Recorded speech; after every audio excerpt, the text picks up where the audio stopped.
Бујар Османи е свесен дека зад барањето за уставни измени се кријат нечесни бугарски барања, но и натаму инсистира дека тие мора да се случат.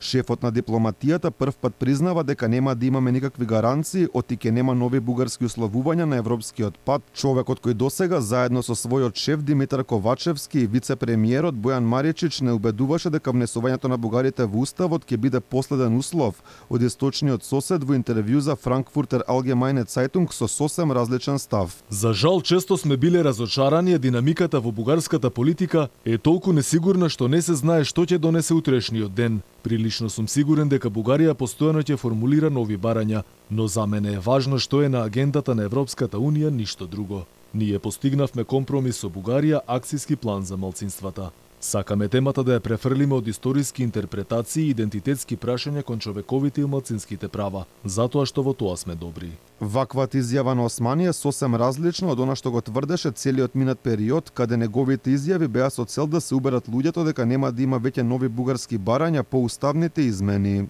Тие кажаа дека нема нови барања и дека нема на што да се повикува на кој дел од преговарачката рамка за да изнесе барање Бугарија утре до комисијата за да даде писмен извештај дека е реализиран или не е реализиран. Све друго е пропаганда.